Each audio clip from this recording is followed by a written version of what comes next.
আসিয়া ছিলেন সেই চরিত্রের।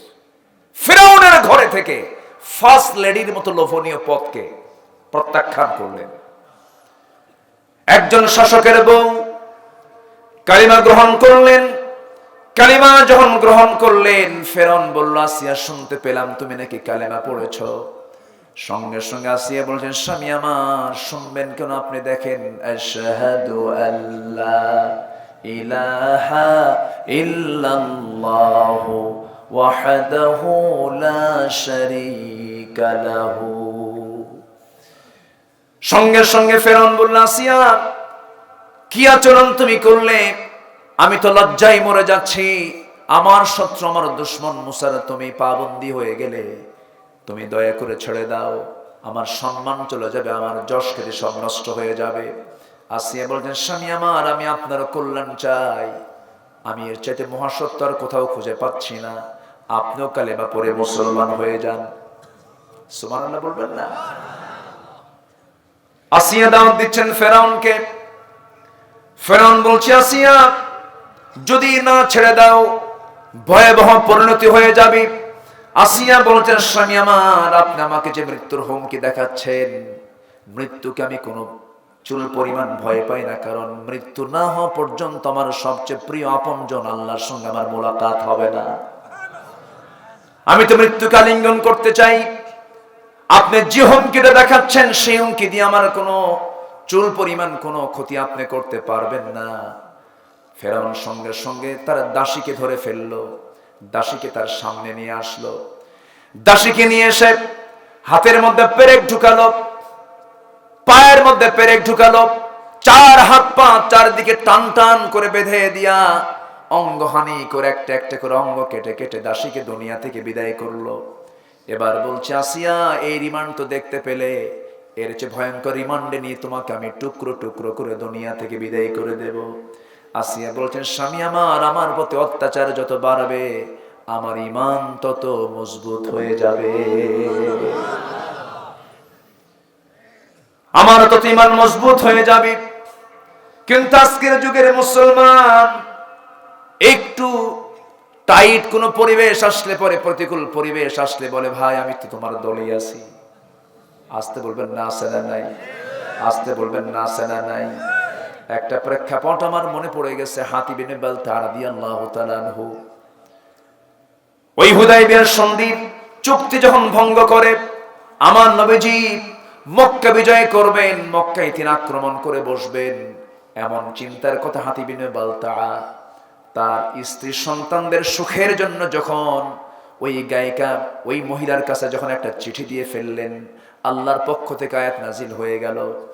আমার নবীজি সাহাবে কেরামকে পাঠায় দিলেন, ওই মহিলাকে ধরে সেই চিঠি উদ্ধার করা হলো। রাসূল বললেন, হাতিব তুমি কেমনটা করেছো? হ্যাঁ করেছি। কেন? আমার সন্তানগুলো, আমার স্ত্রীগুলো মক্কায় রয়ে গেছে, আমি জানি আপনার বিজয় হয়ে যাবে, কিন্তু আমি আমার সন্তানদের সুখের জন্য, তাদের কিছু দুনিয়ার কিছু কল্যাণের জন্য আমি এমন একটা কাজ করে ফেলেছি। আল্লাহর সঙ্গে সঙ্গে আয়াত নাযিল করে বললেন, লান তানফাআকুম আরহামুকুম ওয়ালা আওলাদুকুম ইয়াওমাল কিয়ামাহ ইয়াফসিলু বাইনাকুম ওয়াল্লাহু বিমা তা'মালুনা বাসীর। জোরে বলুন আল্লাহু আকবার। সূরাতুল মুমতাহিনা আয়াত নাম্বার 4। সন্তান তোমাদের কোনো কাজে আসবে না, পরিবার পরিজন তোমার কোনো কাজে আসবে না, কাজে আসবে একমাত্র কার সাহায্য? আসতে বলবেন না, কার সাহায্য? আজকে আমরা সন্তানদের সুখের জন্য, পরিবারের সুখের জন্য রাতকে দিন করছি, কোটি কোটি টাকা সম্পদ হয়তো কামাই করলাম। আপনি যদি হারাম উপায়ে কামাই করেন, সন্তানের উপকার হবে, আপনার কোনো উপকার হবে না। কি লাভ হবে রে ভাই? আপনি করলেন হারাম কামে, আপনাকে জাহান্নাম যেতে হবে, ভোগ করবে সন্তান। এই জন্য সন্তানদের উপকার করতে গিয়ে নিজের কোনো ক্ষতি করা যাবে না, পরিবারের কল্যাণ করতে গিয়ে নিজের ঈমানকে বিক্রি করে দিয়ে কোনো কাজ করা যাবে না। আল্লাহ তাআলা এটাই যুগ যুগ ধরে কিয়ামত পর্যন্ত মানুষ যেন বুঝতে পারে, আল্লাহ তাআলা এই প্রেক্ষাপটটা আল্লাহ তাআলা এই জন্য নিয়ে আসছেন। আল্লাহ রাব্বুল আলামিন এই সূরা মুমতাহিনার শুরুতে বলছেন, ইয়া আইয়ুহাল্লাযীনা আমানু লা تتخذوا عدوي وعدوكم أولياء تلقون إليهم بالمودة وقد كفروا بما جاءكم من الحق يخرجون الرسول وإياكم أن تؤمنوا بالله ربكم إن كنتم خرجتم جهادا في سبيلي وابتغاء مرضاتي تسرون إليهم بالمودة وأنا أعلم بما أخفيتم وما أعلنتم ومن يفعله منكم فقد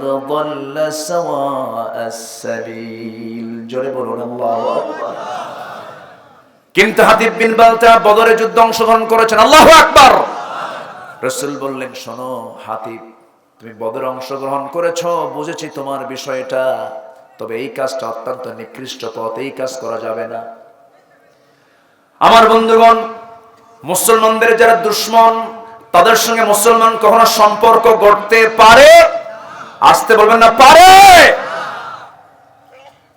লা তাত্তাখিযুল ইয়াহুদা ওয়ান নাসারা আল্লাহ তাআলা ইহুদি নাসারাকে বন্ধু বানাতে বারবার নিষেধ করেছেন যদি করো তোমরা তাদের মতোই হয়ে যাবে দুঃখজনক ইসরায়েল যে মিসাইলগুলো মারে ফিলিস্তিনকে সেই মিসাইল মারার জন্য বম্বিং করার জন্য বিমান হামলা করার জন্য যে তেল লাগে সেই তেল কারা দেয় মুসলমান কোথায় যাবেন আজকে যদি মুসলমান তারা মুনাফিকে চরিত্র বাদ দিত গোটা পৃথিবীর নেতৃত্ব আজকে মুসলমানদের হাতে চলে আসত আমার ভাইকে আজকে আমি ক্ষতি করছি আমার ভাইয়ের ক্ষতি আজকে আমি করছি আমাদের ভিতরে হিংসা যায় না আমার বাড়ির পিছনের বাড়ি প্রতিবেশী তার রাস্তা নাই হয়তো আমার জায়গা দিয়ে সে যায় যে গন্ডগোল লাগলেই খোটা এটা নাই তো খোটা মারে এলাকায় খোটা মারে আপনি আপনার জায়গায় খোটা মারলেন না আল্লাহর জায়গায় খোটা মারলেন জায়গা কার দেখেন আস্তে আস্তে কয় আস্তে জোরে বলেন জায়গা কার হয়তো বলেন হুজুর রেজিস্ট্রি অফিসে যান দেখেন জায়গা কার রেজিস্ট্রি অফিসে জায়গা হয়তো আপনার নামে থাকতে পারে মূল জায়গা কার আপনি যে খোটাটা মারলেন বান্দাকে হাঁটতে দিলেন না এটার জন্য জবাব দিতে হবে কার আদালতে আসতে বলবেন না কার আদালতে আল্লাহর আদালতে একটু কান লাগান আজকের সময় খুব দ্রুত চলে যাচ্ছে বুঝলাম না এত দ্রুত সময় কেমনে গেল বলেন তো হ্যাঁ আমি কি চালাবো আলোচনা চালাবো আল্লাহু আকবার বলেন আমি এতক্ষণ আলোচনা শেষ করে দেই কিন্তু আমি তো আলোচনার কেবল সূচনা মনে হচ্ছে আমার কাছে আমাকে সময় দেওয়া যাবে তো ইনশাআল্লাহ মায়েরা কি মাহফিলে আছে মায়েরা আছে আসছে মায়েরা মাহফিল আসছে বলি আলহামদুলিল্লাহ জোরে বলি আলহামদুলিল্লাহ অনেক কথা জমা হয়ে আছে আসিয়া আলাইহিস সালাতু ওয়াস সালামের কথা বলছিলাম মনে আছে না আপনাদের আল্লাহু আকবার আল্লাহ তুমি এলাকার মাদেরকে আসিয়ার মতো বানায় দাও জোরে বলি আমিন দাসীকে যখন হাত পা কেটে 4 পা শেষ করে দেওয়া হলো আসিয়ার সামনে তাকে শহীদ করে দেওয়া হলো আসিয়া দাঁড়ায় আছেন ফেরাউন বলছে আসিয়া তোমার সঙ্গে আমার স্বামী স্ত্রীর সম্পর্ক তুমি কি এমন বিশ্বাসে নেই সম্পর্ক তুমি মাইনাস করে দিলা তিনি বলছেন স্বামী আমার আসল সম্পর্ক আমার আল্লাহর সাথে জোরে বলি সুবহানাল্লাহ আসিয়া আলাইহিস সালাতু ওয়াস সালাম যখন তার চূড়ান্ত কথা বলে ফেললেন ফেরাউন জান্নাতকে হাজির করলো হামান পরামর্শ দিল ফেরাউন শুনে আপনার ঘরের শত্রুকে বিদায় না করলে আপনার সালতানাত টিকে রাখা কঠিন হয়ে যাবে শেষ পর্যন্ত ফেরাউন ওই পথটাই বেছে নিল যে পথটা স্বৈরাচারের পথ জুলুমের পথ খুনের পথটাই বেছে নিল যারা খুন করে যারা ক্ষমতায় পাকাপোক্ত থাকে তারাই হলো ফেরাউনদের নাতিপুতি আসতে কবেন না জোরে বলেন ঠিক কিনা খুন করে পৃথিবীতে খুন করে, মানুষ হত্যা করে, স্বৈরাচারী কায়দায় ক্ষমতায় পাকাপোক্ত করতে চেয়েছিল ফেরাউন, ঠিক কিনা? 40,000 শিশুকে সে হত্যা করেছিল। ইউযাব্বিহুনা আবনাআকুম ওয়া ইস্তাহয়ুনা নিসাআকুম। হাজার হাজার শিশুকে হত্যা করে সে ক্ষমতা পাকাপোক্ত করতে চেয়েছিল। শেষ পর্যন্ত মুসার বিজয় না ফেরাউনের বিজয়? কার বিজয় হয়েছে বলেন? মুসার বিজয় হয়েছে। ইনশাআল্লাহ কোন জালিম, কোন ফাসিক বিজয় হবে না, ফিলিস্তিনের বিজয় হবে। জোরে বলেন ইনশাআল্লাহ। মুসলমানদের বিজয়ের সামনে অপেক্ষা করছে, অপেক্ষা করছে। জোরে বলি ইনশাআল্লাহ। আমি আরেকটু লাইন ঘাট বেঁধে সামনের দিকে এগোচ্ছি। আসিয়ার কথা আসলো মনে, এই জন্য বলতেছি একটু আসিয়ার কথাটা বলি, আবার মূল পয়েন্টের দিকে চলে যাব। আসিয়া আলাইহিস সালাতু ওয়াস সালাম সামনে দাঁড়িয়ে বলছেন, স্বামী আমার, আপনি আমার মৃত্যুর হুমকি দেখান, আমি তো মৃত্যুকে আলিঙ্গন করি। জোরে কর সুবহানাল্লাহ। আমি মৃত্যুকে আলিঙ্গন করি। হামানের সঙ্গে পরামর্শ করো। ফিরাউন ওয়া হামান ওয়া জুনুদাহুমা। আল্লাহ তাআলা হামানের নামটা কোরআনে কোট করেছেন। হামান তো বড় বুদ্ধিদাতা ছিল, ফেরাউনের বুদ্ধি একটু কম ছিল। বুদ্ধি দিত কে বলেন? হামান। আমার বন্ধুগণ, হামান যখন বুদ্ধি দিয়া তাকে বলল, আপনার আসিয়াকে মেরে ফেলতে হবে, জল্লাদকে প্রস্তুত করে দেওয়া হলো। জল্লাদ সামনে এসে হাতের মধ্যে করাত নিয়েছে। কি নিয়েছে বলেন? করাত। করাত নিয়ে কপালে ঠেকে দিয়ে বলছে, আসিয়া এখনো সময় আছে, তুমি কি করবা বলো, কি করবা বলো, কি করবা বলো। বারবার তাকে বলছেন। আসিয়া আলাইহিস সালাতু ওয়াস সালাম তার মুখ থেকে বের করছেন, আশহাদু আল্লা ইলাহা ইল্লাল্লাহ, আমি কখনো ছাড়বো না, আল্লাহ ছাড়া কাউকে আমি সাক্ষ্য দেব না, আল্লাহ আমার একমাত্র রব, আমার একমাত্র প্রভু। যখন কপালে ঠেকে দিয়ে যখন করাত যখন চালু করে দিয়েছে, আসিয়ার মুখ থেকে দোয়াও চালু হয়ে গেছে। আসিয়ার মুখ থেকে দোয়া চালু হয়ে গেছে। আল্লাহ রাব্বুল আলামিন সূরা তাহরিমের ভিতরে বলছেন, রব্বি বিনিলি ইনদাকা বাইতান ফিল জান্নাহ ওয়া নাজ্জিনি মিন ফিরআউনা ওয়া আমালিহি। আল্লাহ, আমি মনে হয় চলে যাচ্ছি তোমার কাছে, তবে তোমার কাছে আমার প্রার্থনা, ও আল্লাহ তুমি আমার জন্য লি বাইতান ফিল জান্নাহ, আমার জন্য, রব্বি বিনিলি ইনদাকা, আমার জন্য, ইনদাকা তোমার কাছে। আমার এই যে ওস্তাদ আমার পাশে বসে আছেন, শায়েখ বসে আছেন, আমি এখন এখানে, উনি বসে আছেন, আমি বলবো ইনদি, আমার কাছে, তোমার কাছে, ইনদাকা নিকটবর্তীকে বোঝানো হয় ইনদুন দিয়ে। আল্লাহকে আসিয়া এত কাছে টেনেছেন। কি সুন্দর কথা, কি সুন্দর দোয়া তিনি করছেন। তিনি বলছেন, আল্লাহ তোমার কাছে আমার প্রার্থনা, তুমি আমার জন্য একটা ঘর বানাবা, কিন্তু সেই ঘরটা হওয়া চাই তোমার কাছে, ইনদাকা বাইতান, একটা ঘর, বুয়ুতুনের বহুবচন, একটা ঘর তুমি আমাকে দিবা, কিন্তু সেই ঘরটা হওয়া চাই তোমার ঘরের সাথে। আল্লাহু আকবার বলেন। আল্লাহকে দূরে রাখা যাবে? কাছে নিতে হবে। জামিউল কালাম, এত মজবুত দোয়া, খুব কম দোয়া আছে কোরআনে। এত সুন্দর দোয়া আলাইহিস সালাতু ওয়াস সালাম করেছেন। আল্লাহ তাআলা তার দোয়াটা কোরআনে কোট করে নিয়েছেন। এটা আসিয়ার দোয়া। কার দোয়া বলেন? আসিয়ার দোয়া। ওয়া আমালিহি, ওয়া আল্লাহ ফিরআউনের অসৎ কর্ম থেকে তুমি আল্লাহ আমাকে হেফাজত করো। আসিয়া আলাইহিস সালাতু ওয়াস সালামের কপাল থেকে টপ টপ করে রক্ত পড়তেছিল। রক্তের ফোঁটাগুলো পড়ে আসিয়ার মুখ থেকে আল্লাহর নামগুলো বের হতে থাকে। জিকির করতে করতে, আল্লাহর নাম নিতে নিতে দুনিয়া থেকে বিদায় নিলেন। ঈমান হারা হয়ে না, ঈমান নিয়া। বলেন কি নিয়া? বলেন ঈমান নিয়া। আমরা মরতে চাই কি নিয়া? বলেন ঈমান নিয়া আমরা মরতে চাই। ঈমান হারা মরলে তো সব চলে যাবে, সব নিষ্ফল হয়ে যাবে। ঈমান নিয়ে মরতে হবে। আমার বন্ধু, ঈমানটা খুব যত্ন করে রাখতে হবে। ঈমানের কোনো ক্যান্সার নিয়ে আসা যাবে না। দেহের যেমন ক্যান্সার আছে, ঈমানের তেমন ক্যান্সার আছে। ঈমানের ক্যান্সার হলো মুনাফিকি, ঈমানের ক্যান্সার হলো শিরকি, ঈমানের ক্যান্সার হলো ফুসুকি। এই সমস্ত ক্যান্সারগুলো ঈমানের মধ্যে ঢুকানো যাবে না। ঈমানের ক্যান্সার হলো সুদের কারবার করা, ঈমানের ক্যান্সার হলো ঘুষের কারবার করা। এই সমস্ত কাজগুলো আমরা নিয়ে আসবো না। ঈমানটাকে আমরা রাখবো ভেজাল না ফ্রেশ? আসতে কবেন না, ভেজাল না ফ্রেশ? ফ্রেশ ঈমানটা রাখতে হবে।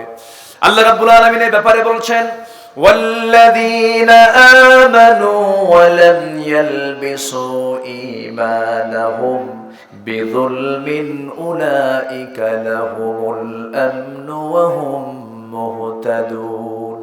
ঈমান যারা আনবে, যারা ঈমানকে জুলুম দিয়ে যারা আবরণ করবে না, আল্লাহু আকবার বলেন, এরাই হলো সেফটি, এরাই হলো হেদায়েত প্রাপ্ত, এরাই হলো আমার পছন্দের গোলাম।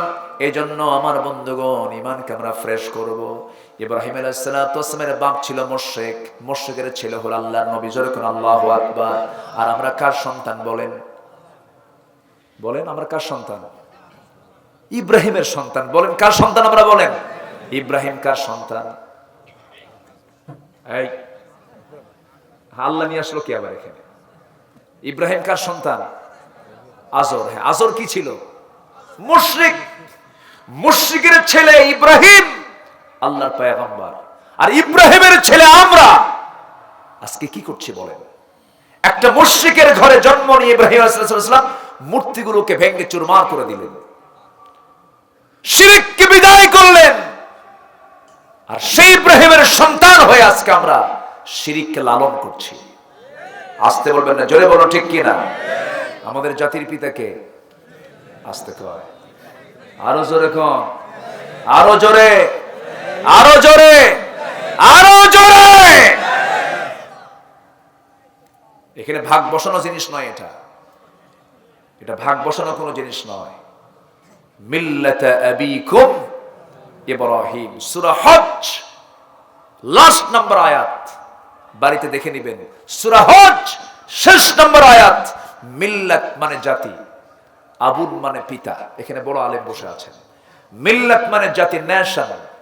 আবুন মানে পিতা, কুম মানে তোমাদের। মিল্লাতা আবিকুম ইব্রাহিম, তোমাদের জাতির পিতাকে। আরো যারা জাতির পিতাকে। ফাউল করা যাবে না, ভুল করা যাবে না, কারণ জাতির পিতা হওয়ার জন্য ইব্রাহিমকে বহু পরীক্ষা দিতে হয়েছে। ওয়াইয ইবতালা ইব্রাহিম রাব্বুহু বিকালিমাতিন ফাতাম্মাহুন্না, প্রত্যেকটা পরীক্ষায় তিনি ফার্স্ট ক্লাস ফার্স্ট হয়েছে। আল্লাহু আকবার বলে। আগুনে নিক্ষেপ করা হচ্ছে, ইব্রাহিম তোমাকে আগুনে মারবো। ইব্রাহিম বলছে আমি আগুনে পুড়বো, ঈমান ছাড়বো না। সুবহানাল্লাহ বলবেন না? আগুনের কাজ কি বলেন? আগুনের কাজ কি? এক সেকেন্ড আগেও জানতেন না ইব্রাহিম আলাইহিস সালাম আগুন আমাকে জ্বালাবে না। উনি জানতেন না, উনি জানতেন না। উনি ভেবেছেন আমাকে পুড়িয়ে আমাকে মরতে হবে। ঝাঁপ দিয়েছেন, ফেলে দিয়েছে। ঈমান তাকে রক্ষা করেছে। সুবহানাল্লাহ বলবেন না? ঈমান। আসফি হজু इब्राहिम का ईमान पैदा आग कर सकती है एक अंदज गुलिस्ता पैदा। আজ কোথায় যদি উদয় হয় ইব্রাহিমের মতো ঈমান করতে পারে অগ্নিকুণ্ডে খুবসুরত এক গুলিস্তান। জোরে কোন সুবহানাল্লাহ। আজকে মুসলমান সেই ইব্রাহিমের সন্তান হয়ে মসজিদ ভালো লাগে না, মন্দির ভালো লাগে। আছে না নাই বলেন? আসতে বলবেন না, আছে না নাই? মন্দিরে গিয়ে নারিকেলের নাড়ু খায় মুসলমান বেশি না হিন্দু বেশি? বলেন বলেন বলেন। उनको तहजीब ने हर बंद से आजाद किया, लाके काबे से सनम खाने में अबद किया। নব্য যুগের সভ্যতা মোহে কেটে ফেললে সব বাঁধন, মসজিদ ছেড়ে মন্দিরে গিয়া বাসা বেঁধেছো হায় এখন। সন্তানের সাথে মসজিদে যায় না, নেতার সাথে মন্দিরে যায়। আছে না নাই? বাদ দাও, ওই নেতাকে মেনো না। ইয়াওমা নাদউ কুল্লা উনাসিম বিইমামিহিম, সেই নেতাকে মেনো না যে নেতাকে মানলে তোমাকে জাহান্নাম যেতে হবে। কারণ সেদিন নেতা সহ কর্মী সব এক জায়গায় করে ডাকবেন কে? আসতে বলবেন না তিনি কে? আল্লাহ তাআলা। দুনিয়া যার সঙ্গে যার সম্পর্ক হবে, আখিরাতে তার সঙ্গে তার কি হবে? হাসর হয়ে যাবে। এজন্য বন্ধু নির্বাচনে ভুল করা যাবে, দল নির্বাচনও ভুল করা যাবে না। কথা ক্লিয়ার? কথা কি বোঝা যায়? আমি আর কিভাবে বুঝাবো ভাই, একটু বুঝে নেন। জোরে বলি ইনশাআল্লাহ, আর জোরে বলি ইনশাআল্লাহ। এখন আল্লাহ তাআলা বলতেছেন ইল্লা, তবে হ্যাঁ, মুনাফিকদেরকে আমি জাহান্নামের তলদেশে দেব, তবে ইল্লা তারা ছাড়া, তারা ব্যতীত কারা? যাদের মধ্যে 5টা দিক পাওয়া যাবে। শুনবেন না? আরো 2 ঘন্টা? কোন আপত্তি? কি করবে বলেন? ফজর পড়বে তো?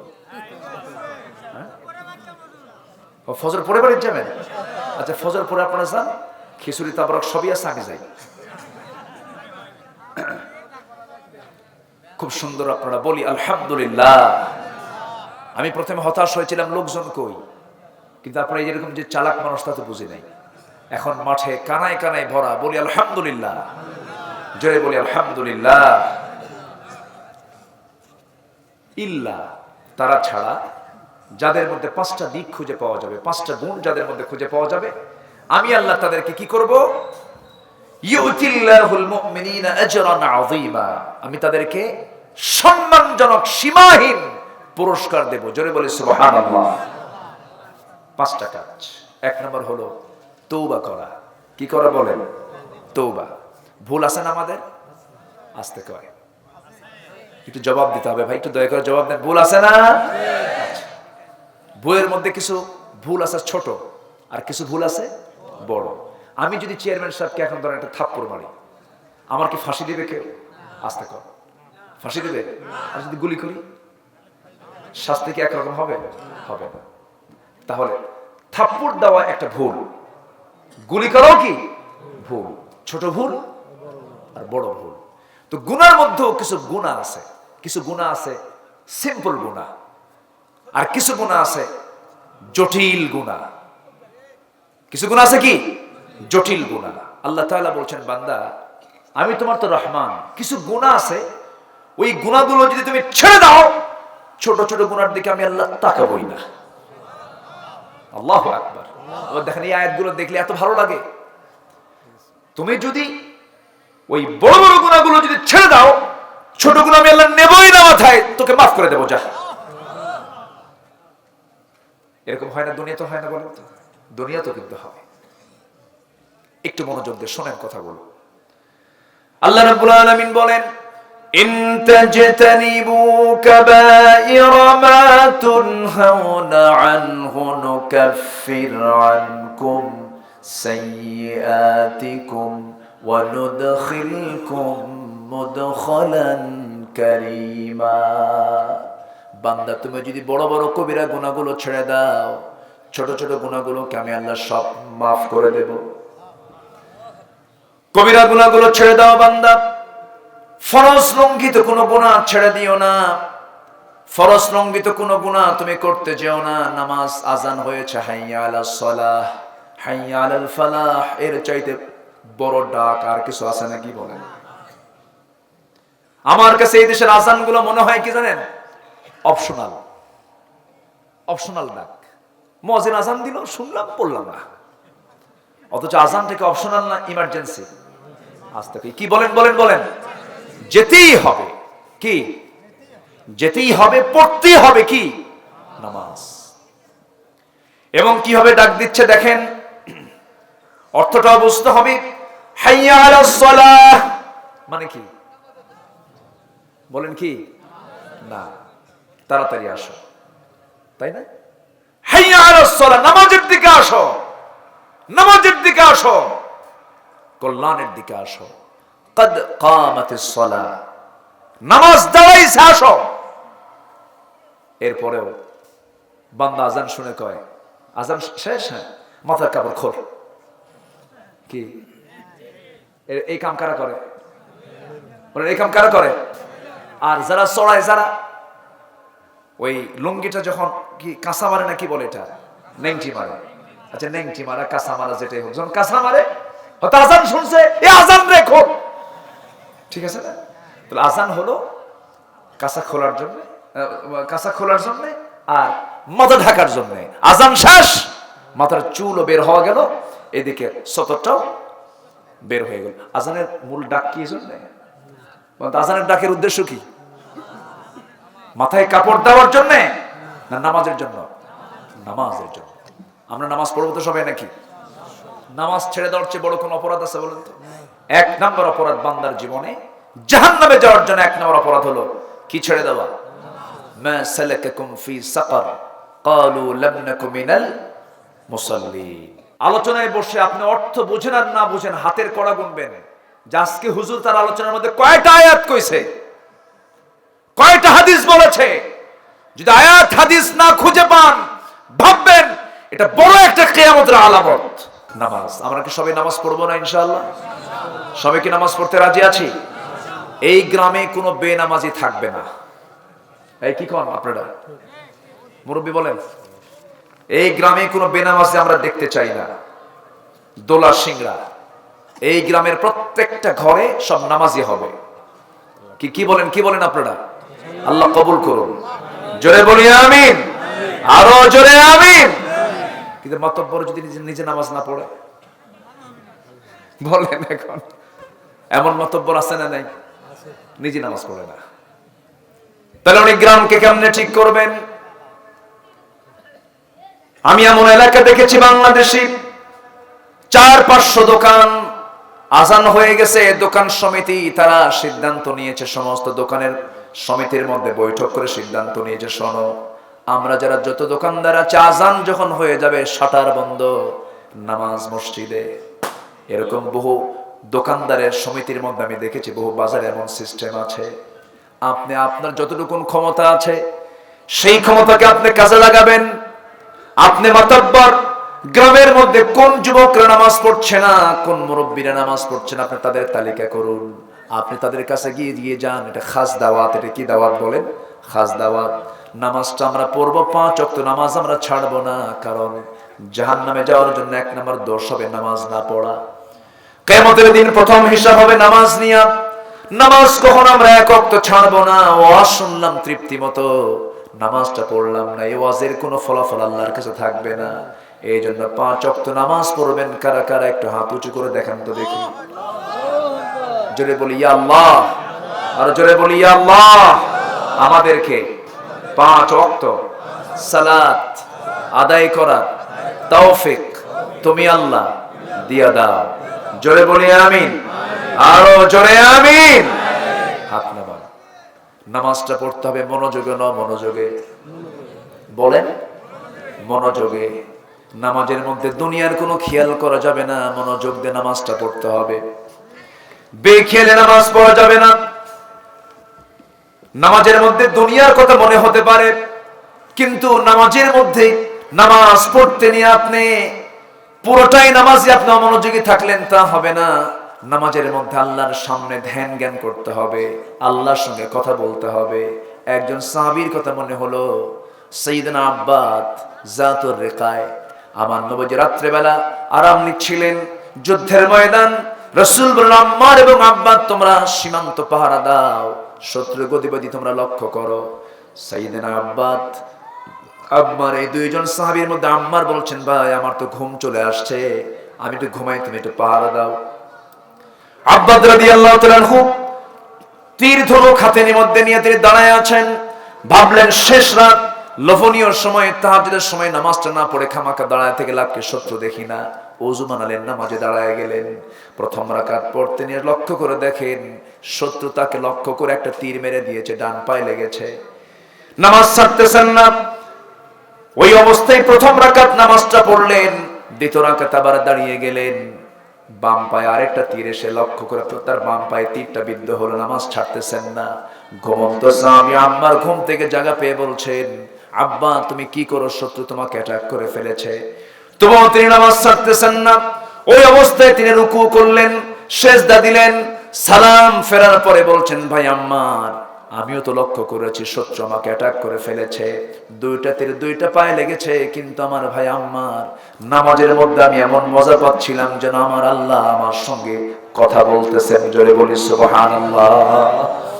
নামাজের মধ্যে আমি যে মজাটা পাচ্ছিলাম, সেই সময় মনে হচ্ছিল আমার ভাই আম্মার ওই সময়টা যদি আমার 2টা তীর 2টা পায়ে লেগেছে, আর একটা তীর যদি আমার এসে বুকেও লেগে যেত, আমার বুকটা ছেদ হয়ে গেল, আমি মজা পেতাম, কিন্তু আমি আমার আল্লাহর সঙ্গে নামাজ ছাড়া বাদ দিতাম না। জোরে বলুন সুবহানাল্লাহ।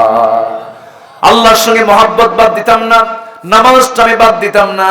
এই নামাজের মধ্যে মুহাব্বত, এই নামাজের মধ্যে তৃপ্তি বোধটা থাকতে হবে।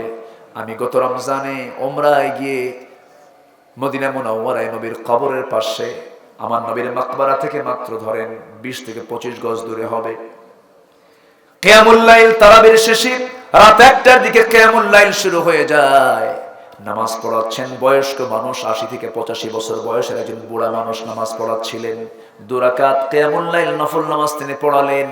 সময় লেগেছে 35 থেকে 40 মিনিট। কয় রাকাত নামাজ? 2 রাকাত নামাজ।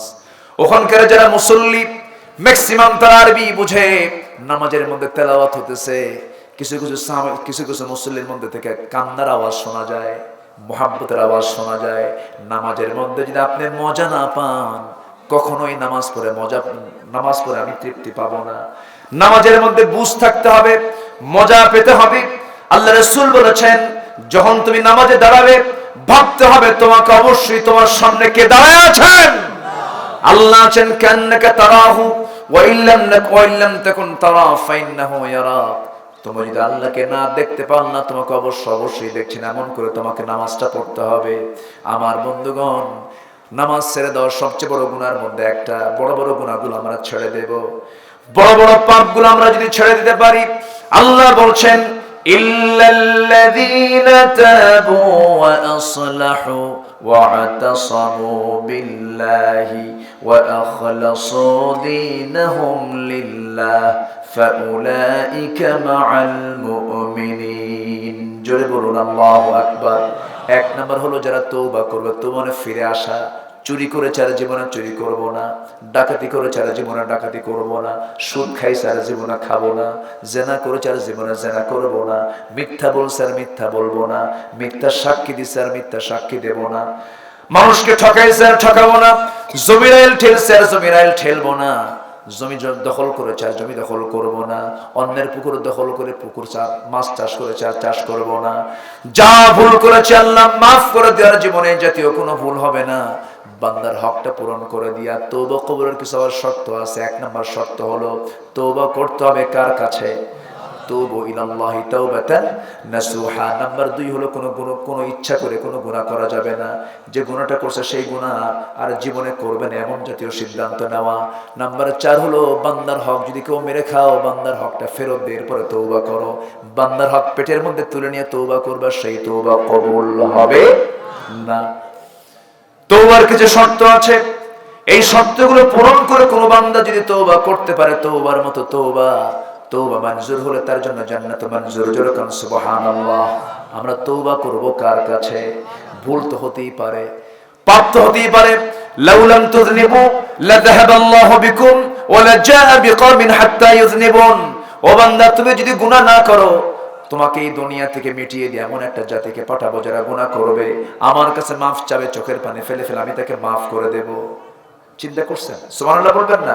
আল্লাহ চান বান্দার গুনাহ হবে, এটা হওয়া স্বাভাবিক, কিন্তু ইচ্ছা করে কোনো গুনাহ করা যাবে না। গুনাহ হয়ে গেছে সঙ্গে সঙ্গে মাফ চাইতে হবে কার কাছে? গুনাহ করা বান্দার যোগ্যতা, গুনাহ করা বান্দার যোগ্যতা। ফেরেশতার গুনাহ করার কোনো যোগ্যতা আছে নাকি? আসতে বলে, ফেরেশতার কি বউ আছে? ব্যবসা বাণিজ্য আছে? অর্থগুলো ওই ফেরেশতার তো গুনাহ করার কোনো যোগ্যতাই নাই। অনেকে বলে তুমি তো ফেরেশতার মতো। ফেরেশতার মতো কেন? মানুষ তো ফেরেশতার চেয়েও দামি। আল্লাহু আকবার বলেন। ফেরেশতার চেয়েও দামি যদি সে মানুষের মতো মানুষ হয়। আলহামদুলিল্লাহ বলেন। আমার বন্ধুগণ, একটু কান লাগান, মনোযোগ দিয়ে শোনেন। তওবাটা এমন একটা পথ, ভুল হয়ে গেছে, ভুল পাপ কাজ করে ফেলেছে, আল্লাহর কাছে রোনাজারি করে কাঁদবো। একজন মহিলা সাহাবীর কথা আমার মনে হয়ে গেল। একজন মহিলা সাহাবী জেনা করে ফেলেছিলেন, জেনার ফলে পেটে বাচ্চাও চলে আসছে। নবীর কাছে এসে বলছেন, ইয়া রাসূলুল্লাহ, আমি তো জেনা করে ফেলেছি। রাসূল বলেন, না করো নাই। না হুজুর আমি জেনা করেছি। না তুমি করো নাই।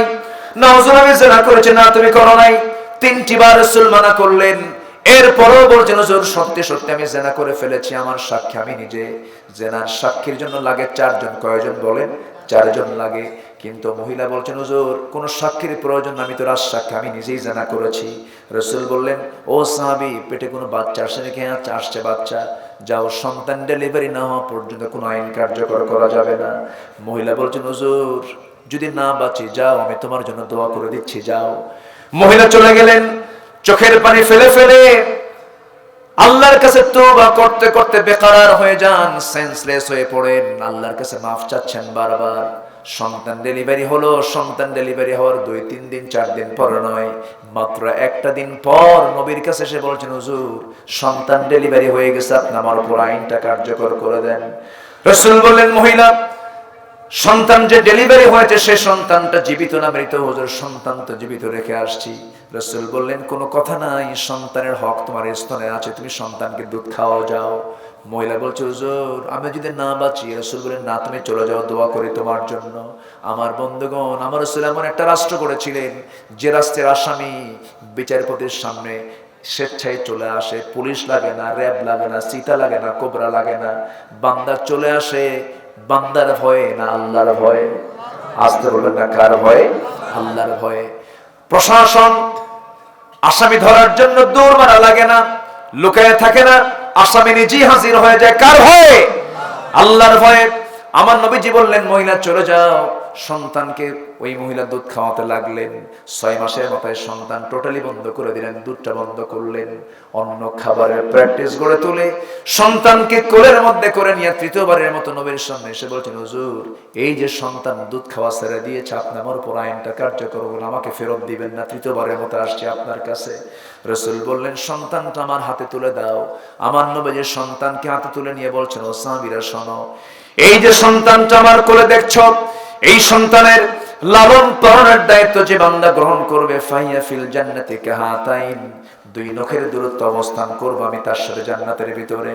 সাহাবীদের মধ্যে একজন দৌড় মেরে এসে সন্তানকে কোলে করে নিয়ে চলে গেলেন। রাসূল বললেন, যাও মহিলাকে নিয়ে যাও, মরু প্রান্তরে বুক পর্যন্ত পুঁতে রেখে পাথর মেরে শেষ করে দাও। যখন পাথর মারা হচ্ছিল, সাহাবীদের ভিতরে পাথর মারছিলেন, ওই মহিলাকে সুন্দর করে পর্দার কাপড় পরায় দিয়ে যখন পাথর মারা হচ্ছিল, কয়েক ফোঁটা রক্ত এসে আলীর গায়ে লাগলো। নবীর কাছে এসে বলছেন, ইয়া রাসূলুল্লাহ, ইয়া হাবিবাল্লাহ, কয়েক ফোঁটা রক্ত, ওই মহিলার নাপাক রক্ত আমার গায়ে ফিঙ্কি দিয়ে এসে সিটকে এসে লেগেছিল। রাসূল বলছেন, আলী কার রক্তকে নাপাক রক্ত বলো? তুমি কি জানো ওই রক্ত, ওই মহিলার রক্ত জমিনে পড়ার পূর্বে আল্লাহ তাআলা তার সমস্ত গুনাহগুলো মাফ করে জান্নাতের মেহমান বানায় নিয়েছে।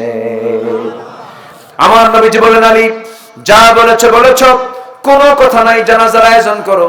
ওই মহিলার জানাজার দায়িত্ব আমি কাউকে দেব না, আমি রাসূল নিজে জানাজা পড়ায় দেব। জানাজার আয়োজন হয়ে গেল। আমার নবীজি জানাজা সম্পন্ন করলেন। সম্পন্ন করার পর শোকাহত হৃদয় রাসূল কান্না বিজড়িত কণ্ঠে বলছেন, সাহাবীরা শোনো, এই মহিলা জীবনের শেষ সময় পর্যন্ত যে পরিমাণ তওবা করেছে, এই তওবা যদি মদিনার 70 জন গুনাহগারদের মাঝে যদি বন্টন করে দেওয়া হতো, প্রত্যেকের গুনাহ মাফ করে আল্লাহ রাব্বুল আলামিন প্রত্যেককে জান্নাতের মেহমান বানায় নিতেন। জোরে বলি সুবহানাল্লাহ। এর ফলাফল হলো তওবা। এর ফলাফল কি বলেন? তওবা মানে তওবা করব কার কাছে? আসতে বলবেন না, কার কাছে? আল্লাহর কাছে। কোন ভাইকে গালি দিয়েছি, এটা কখনো মাফ হবে না। ওই ব্যক্তির কাছে গিয়ে বলতে হবে, ভাই আমি তোমাকে গালি দিয়েছিলাম, মাফ করে দাও। এটা কি? মাফ করে দাও। সমস্ত তওবার কন্ডিশন আসতে হবে, আল্লাহর কাছে মাফ চেয়ে নিতে হবে। আমার নবীজি বলেন, ও আমার সাহাবীরা, তোমরা তওবা করো আল্লাহর কাছে। ফাইন্নী আতুবু ফিল ইয়াউমি 100 মাররা, আমি রাসূল দিনে 100 বার তওবা করি। আল্লাহু আকবার বলেন। রাসূল আমি ইস্তেগফার করি 70 বারের বেশি বার। আমার রাসূল পড়েছেন ইস্তেগফার, আমার রাসূল পড়েছেন তাওবা। আল্লাহু আকবার বলেন।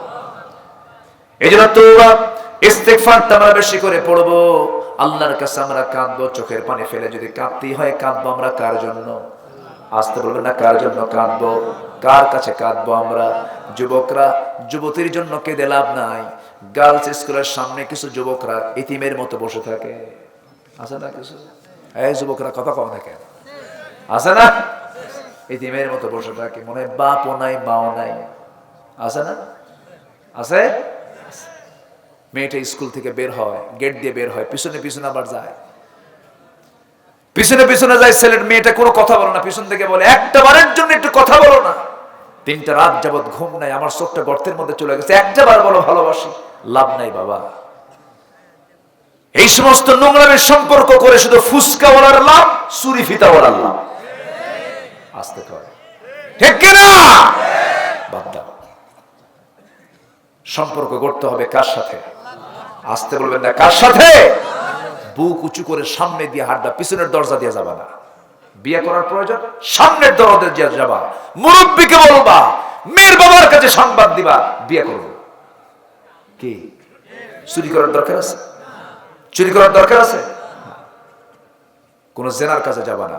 আল্লাহ তাআলা বলছেন, ও বান্দা, আমি তোকে আমার আরশ আজিমের ছায়া জায়গা দেব। সাবআতু ইযিল্লুহুমুল্লাহু ফি যিল্লিহি ইয়াউমুল লা যিল্লা ইল্লা যিল্লুহু, ইমামুন আদিল, রাজুলুন কলবুহু মুআল্লাকুন বিল মাসাজিদ, রাজুলুন ইযা দাআতহু ইমরাআতুন যাত হাসাবিন ওয়া জামালিন, ইন্নী আখাফুল্লাহ আখাফুল্লাহ আখাফুল্লাহ। আল্লাহু আকবার। কোন নারী তোমাকে প্রস্তাব দিয়েছে, তুমি বলে ফেলবে আমি কাকে ভয় করি? আল্লাহকে। আল্লাহ বলবেন, আমি তোকে আমার আরশ আজিমের ছায়া জায়গা দেব, যা। তার জন্য আকাশের দরজা খুলবেন কে? আসতে বলবেন না, কে? কাফেরের জন্য, মুশরিকের জন্য, মুনাফিকের জন্য আসমানের দরজা খোলা হবে না। আর ঈমানদারের জন্য আকাশের দরজা খুলবেন কে? আল্লাহ তাআলা। আরশ আজিমের ছায়া আল্লাহ তাআলা আমাদের সবাইকে জায়গা করে দেন। কেউ তো আমিন বললেন না। জোরে বলেন আমিন। আরো জোরে বলেন আমিন। আরো জোরে আমিন। কষ্ট পাচ্ছেন? তওবার আরেকটা প্রেক্ষাপট আছে। সূরা তওবার একটা, আমি যেটা বলতে চেয়েছিলাম এটা বলি, আমি শেষের দিকে আস্তে আস্তে যাবো। আর 5টা কাজের একটা কাজ আমরা শিখেছি। হ্যাঁ হ্যাঁ জি, দেখেন ওরকম ধরে ফেলছেন কিন্তু আমাকে, জয় পয়েন্ট বলতে হবে। বলবো জোরে বলি ইনশাআল্লাহ। একটু বসেন, একটু জিকির করি, লা ইলাহা, জোরে জোরে, লা ইলাহা সুবহানাল্লাহ আলহামদুলিল্লাহ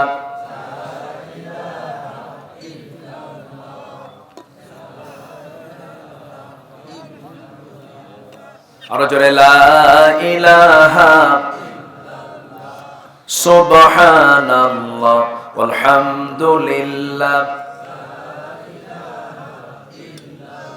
লা ইলাহা ইল্লাল্লাহু মুহাম্মাদুর রাসূলুল্লাহ সাল্লাল্লাহু আলাইহি ওয়াসাল্লাম। সম্মানিত ভাইরা, তওবা একটা প্রেক্ষাপট আছে, সেটা হলো এই সূরা তওবাতে আল্লাহ তাআলা এই প্রেক্ষাপটটা দিয়েছেন। 3 জন সাহাবী, আমার নবীজির সবচেয়ে বড় অভিযান ছিল তাবুক অভিযান। কি অভিযান বলেন তো? তাবুক। সেই তাবুকে 30,000 সাহাবীকে নিয়ে, কত হাজার বলেন? 30,000 কি খুব কম টম হলো নাকি? কত হাজার? 30,000 সাহাবীকে সৈনিক করে, যোদ্ধা করে আমার নবীজি চলে গেলেন, রোমানদের বিরুদ্ধে মোকাবেলায় দাঁড়ালেন তাবুকের রণাঙ্গনে। কিন্তু গিয়ে হলো কি? যুদ্ধ হলো না। বিনা যুদ্ধে আমার নবীজি আবার ব্যাক করলেন মদিনার দিকে। মদিনার মসজিদে এসে ভিতরে বসে আছেন মুহাম্মদুর রাসূলুল্লাহ সাল্লাল্লাহু আলাইহি ওয়াসাল্লাম। আল্লাহ তুমি আমাদের এই যেখানে যারা বসে আছেন সবাইকে তুমি আল্লাহ সোনার মদিনায় যাওয়ার তৌফিক দিয়ে দাও। আমি মদিনায় গেলে খেলে খুঁজে বেড়াই রাসূল কোন কোন জায়গাতে ঘুরছেন। উহুদে চলে যাই। রাসূল মাঝে মাঝে বলতেন, জানো সাহাবীরা, উহুদ পাহাড়কে আমি খুব ভালোবাসি, উহুদ পাহাড়ও আমাকে খুব ভালোবাসে। জোরে বলে সুবহানাল্লাহ। পাহাড় কথা বলবে এক সময়, পাথর কথা বলবে এক সময়, পাথর গাছ কথা বলবে। এই যে দাজ্জাল মোকাবেলা করার জন্য ঈসা আলাইহিস সালাতু ওয়াস সালাম যখন আসবেন, এদেরকে দমন করার জন্য, এদেরকে ধ্বংস করার জন্য আল্লাহর সাহায্য মদতটাও আসবে। ইহুদিরা পাথরের পিছনে দাঁড়াবে, আড়ালে দাঁড়াবে বাঁচার জন্য, গাছের আড়ালে দাঁড়াবে বাঁচার জন্য। আর ওই সময় আল্লাহ তাআলা পাথরের এবং গাছের জবান খুলে দিবেন। মুসলমানদের ডাক দিয়ে বলবে, এই যে আমার এদিকে তাকাও, আমি পাথর, আমার আড়ালে একটা ইহুদি বসে আছে। আল্লাহু আকবার বলেন। মুসলমানদের বিজয় নিশ্চিত হবে। জোরে বলি ইনশাআল্লাহ। আর জোরে বলি ইনশাআল্লাহ। ফিলিস্তিনের হামাস ইসরায়েলে হামলা করলো, আমার দেশের কিছু উল্লুক ভাল্লুক বদমাইশ বলবো আমি, এগুলো এরা জ্ঞান পাপী, এদের জ্ঞান আছে কিন্তু জ্ঞান পাপী। এরা বললো কি জানেন, যে কি দরকার ছিল ইসরায়েলে হামলা করার, অথচ ৭০ বছর ধরে রুটিন ওয়ার্কের মতো সকাল বিকাল হামলা করছে ইসরায়েল ফিলিস্তিনকে, একটা ফতোয়া কেউ দেয় না। আছে না নাই? আচ্ছা, যুদ্ধের নীতি কাকে শিখান? যুদ্ধ নীতি শিখিয়েছেন মুহাম্মদুর রাসূলুল্লাহ। বদর যুদ্ধের যুদ্ধবন্দীদের সাথে রাসূল কেমন আচরণ করেছেন, গোটা বিশ্বের যারা মোড়ল সেই যুদ্ধ থেকে শিক্ষা নাও।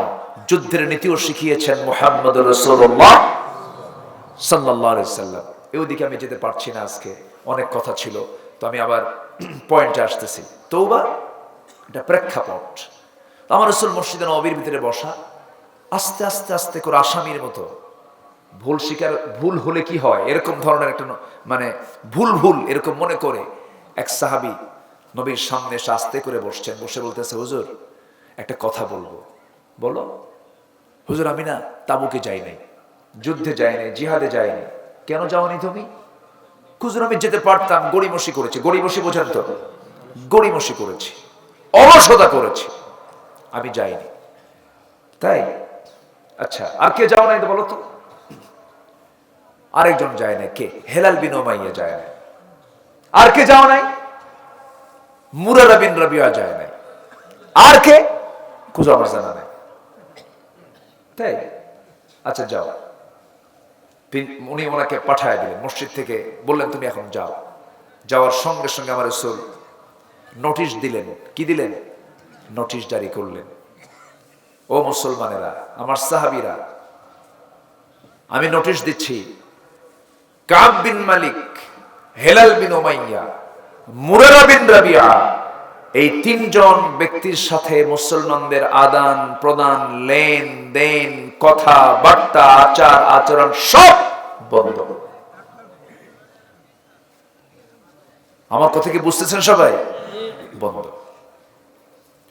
আমার নবীজি এমন শক্ত সিদ্ধান্ত নিলেন, কাব বিন মালিক বাড়ির মধ্যে জানি নাই, কিন্তু গোটা টপ নিউজ হয়ে গেছে, আপডেট নিউজ হয়ে গেছে, সব সাহাবীর কানে কানে সংবাদ চলে গেছে। কাব বিন মালিকের স্ত্রী কানেও সংবাদটা চলে গেছে। দরজায় গিয়ে নক করছেন, স্ত্রী দরজা খুলো, আমি কাব বিন মালিক বলছি। দরজার কাছে এসে বলছে, আমার স্বামী, আমি আপনার জন্য দরজা খুলে দেব, কোনো সমস্যা নাই, আপনার ঘর, আপনার বাড়ি, দরজা খুলবো, কিন্তু আমি দরজা খুলে আপনাকে ঢুকতে দেব, কিন্তু পিছনের দরজা আমি বের হয়ে যাব, কারণ যে ব্যক্তিকে রাসূল বয়কট করেছেন আমিও তাকে বয়কট ছাড়া থাকতে পারবো না। আল্লাহু আকবার বলবেন না? ঈমান এত সস্তা নয়। কাব বিন মালিক ঘরের মধ্যে ঢুকলেন না, ইউ টার্ন করে ফিরে আসতেছেন। এমন সময় ছোট্ট ছোট্ট বাচ্চা দুইটা স্নেহের পরশ দেওয়ার জন্য বাচ্চাগুলোকে ডাকতেছে, আমার সন্তানগুলো এইদিকে আয়। সন্তান দুইটা বলতেছে, আব্বা যাব না, যাব না, কারণ যে লোকটাকে রাসূল বয়কট করেছেন তার আদর নেওয়ার কোনো দরকার আমাদের নাই। আল্লাহু আকবার। কাব বিন মালিক যাবেন কোথায়? সিজদায় পড়ে পড়ে কাঁদেন, তওবা করেন, আল্লাহর কাছে বলছেন, রোনাজারি করে কাঁদতেছেন, পৃথিবীর কোথাও যদি না স্থান হয়, বান্দার স্থান কোথায়? আসতে বলবেন না, কোথায়? আল্লাহর কাছে। আমি যদি পাপী হই, আমি কার বান্দা? আসতে বলবেন না, কার বান্দা? আমি যদি অপরাধী হই, তবু আমি আল্লাহর বান্দা। একটা হাদিস আমাকে খুবই আনন্দ দেয়। আল্লাহ তাআলা হাশরের ময়দানে কিছু হিসাবে ইয়াসিরের কাতারে কিছু লোককে রাখবেন, সহজ হিসাব দিবেন। কিছু কিছু বান্দাকে আস্তে করে আমার নবী, আমার আল্লাহ তাআলা পর্দার আড়ালে নিয়ে নেবেন, পর্দার আড়াল করবেন, নিয়ে কাছে নিয়ে বলবেন, বান্দা তুই কি অকামটা করছিস না? হ্যাঁ করছি। দোষ করছিস কিনা? হ্যাঁ দোষ করছি। আল্লাহ আমি তো দোষ করে ফেলছি। আল্লাহ বলবেন, দুনিয়াতে এই দোষের কি প্রকাশকে আমি করেছি নাকি না করি নাই? যা আজকেও করলাম না প্রকাশ, তো আমি তোর আমি মাফ করলাম, তোকে আমি জান্নাত দিলাম, যা।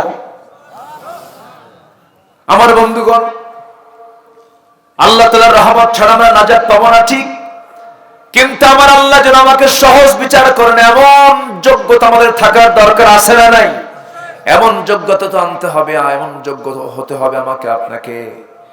আমার নবীজির সেই প্রিয় সাহাবী কাঁদতেছেন আল্লাহর দরবারে, হেলাল বিন উমাইয়ার বয়স 70 বছর পার হয়ে গেছে, বুড়া মানুষ, 70 বছরের মানুষ। 30,000 সৈনিকের মধ্যে মাত্র 3 জন যান নাই, রাসূল তাদেরকে পাকড়াও করেছেন। চিন্তা করেন জিহাদের গুরুত্ব আছে না নাই? আসতে বলবেন না, আছে না নাই? আমার নবীজি পাকড়াও করে ফেলেছেন, কত মজবুত একটা প্রেক্ষাপট। এই আয়াতগুলোকে সবার চোখে পড়ে কিনা আমি বুঝি না। আমার বন্ধুগণ, মুনাফিকরা নামাজ পড়তে পারে, রোজা রাখতে পারে, মুনাফিকরা দান সদকা করতে পারে, কিন্তু মুনাফিকরা সবচেয়ে এক জায়গায় ফেল মারে, সেটা হলো জিহাদের ময়দান। ঠিক কি না? একই আলেম দেখবেন সরকারি টাকায় জেলখানার খাবার খায়, আবার একই আলেম সরকারি টাকায় হজ সফরে যায়। আসতে কোন কেন? আবু হানিফা বাদশা মনসুরের টাকার খরচে বাদশা মনসুরের অধীনে থেকে জেলখানায় তিনি জীবনটা দিয়ে দিয়েছেন আবু হানিফা রাহমাতুল্লাহ আলাইহি। আবার সে আবু হানিফার যুগে বহু আলেম ছিল যারা সরকারের তো সমাধি করত। কি ঠিক কি না? দুই আলেমের মর্যাদা কি এক? না। কেউ হাসতে হাসতে ফাঁসির মঞ্চে যায়, আবার কেউ দালালি করে। এগুলোর বিচার হবে কিয়ামতের ময়দানে, ঠিক কি না? বিচার হবে, আল্লাহ আছেন। আমার নবীজি এই 3 জনকে বয়কট করতে বললেন। হেলাল বিন উমাইয়া রাদিয়াল্লাহু তাআলা আনহু করলেন কি, ঘরের মধ্যে থেকে রশি নিলেন, শক্ত রশি নিয়া মদিনার মসজিদের সামনে একটা খুঁটির সঙ্গে দড়িটা বাঁধলেন একটা কোনায়। দড়ি বেঁধে নিয়া অন্য প্রান্তের রশির অন্য অংশ দিয়া নিজের হাতের স্বেচ্ছায় 2টা হাত বাঁধলেন। বেদে তিনি মদিনার মসজিদের সামনে নিজেকে আসামি বানায় বসায় রাখলেন। আর বলছেন, হেলাল রে, তোর মতো বড় আসামি আর কে আছে যার বিরুদ্ধে নবীজি বয়কটের ডাক দিয়েছে? সালাম দেয় সাহাবীদেরকে, কোনো সাহাবী সালামের জবাব নেন না। হেলাল বিন উমাইয়ার বুকটা পড়ে যাচ্ছে। ওই যে বাধা হয়েছিল হাত পর্যন্ত ঘা হয়ে গেছে। আল্লাহর কাছে রোনাজারি করতেছেন। মুরারা বিন রাবিয়া তিনি পাহাড়ি গুহার মধ্যে রোনাজারি করছেন, তওবা করছেন। এক পর্যায়ে আল্লাহর পক্ষ থেকে আয়াত নাযিল হলো, রাসূলকে বলা হচ্ছে, ওয়া আলা সালাসাতিল্লাযিনা খুলিফু, হে রাসূল, ওই 3 জন যারা জিহাদের ময়দান থেকে পিছিয়ে ছিল, গড়িমসি যারা করেছিল, আপনি চিন্তা করবেন না, আমি আল্লাহ তাদের প্রতি রাজি সন্তুষ্ট হয়ে গেছি। সুবহানাল্লাহ। নবীজির আনন্দ দেখে কে? নবীজি বলছেন, ওমর যাও আমার কাব বিন মালিককে ডেকে আনো। কাব বিন মালিকের খোঁজে বাড়িতে গেছে। সাইয়েদনা ওমর ফারুক বলছেন, বাড়িতে কেউ আসো নাকি? কাব বিন মালিক কই? ভিতর থেকে জবাব দিচ্ছে, যে লোকটার খবর রাসূল নেন না, সেই লোকটার খবর আমরাও নেই না। আল্লাহু আকবার বলবেন না? মুহাব্বত হবে কার জন্য? আসতে বলবেন না, কার জন্য? আবার শত্রুতা হবে কার জন্য? আল্লাহর জন্য। একটা প্রসঙ্গ আমি আপনাকে বলতে চাই। রাসূল তাদের 3 জনকে ডেকে পাঠালেন, বুকের সঙ্গে জড়িয়ে ধরলেন আর বললেন, ও আমার সাহাবীরা, আমি তোমাদেরকে মাফ করি নাই, মাফ করতে পারি নাই, কিন্তু আল্লাহ তোমাদেরকে মাফ করে দিয়েছেন। এখান থেকে প্রেক্ষাপট আসলো কি, শিক্ষা আসলো কি? ওই 3 জন সাহাবীর কি নামাজের কোনো অভাব ছিল নাকি? আসতে কয়, নামাজের কোনো অভাব ছিল? দান সদ্দের কোনো অভাব ছিল নাকি? নবীর মুহাব্বতের কোনো অভাব ছিল না, কোনো কিছুর অভাব ছিল না। শুধু গড়িমসি করেছেন, একটু অলসতা করেছেন জিহাদের ময়দানে যেতে।